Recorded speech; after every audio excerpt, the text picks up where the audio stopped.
வணக்கம், லதா காமாட்சி நெல்லை போஜன். இப்போ என்ன ரெசிபி பண்ண போகிறோன்னா முந்திரி பருப்பு பர்ஃபி. அது எப்படி பண்ணுறதுங்கிறத பார்ப்போம். இந்த கப்புக்கு ஒரு கப்பு முந்திரி பருப்பு எடுத்துருக்கிறேன். இதே கப்பில் தான் ஒவ்வொரு அளவையும் எடுத்துக்கணும். இப்போ ஸ்டவ்வில் வெந்நி வச்சுருக்கிறேன். இது அரை மணி நேரம் அந்த முந்திரி பருப்பை ஊற வச்சுக்கலாம். அரை மணி நேரம் ஆயிடுச்சு. இப்போ தண்ணியை ஃபில்ட்ரு பண்ணிவிட்டு முந்திரி பருப்பை மிக்ஸி ஜாரில் சேர்த்துட்டு அரை கப்பு பாலை ஊற்றி நல்லா ஃபைன் பேஸ்ட்டாக அரைச்சிட்டு வந்துடலாம்.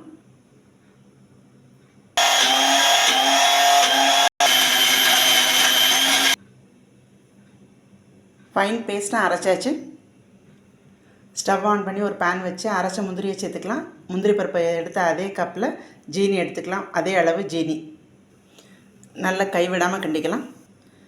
1/4 டீஸ்பூன் ஏலக்காய் பொடியும் 1/4 கப்பு நெய்யும் சேர்த்துக்கலாம். நெய் தடவுன்னு பிளேட்டுக்கு மாற்றிக்கலாம்.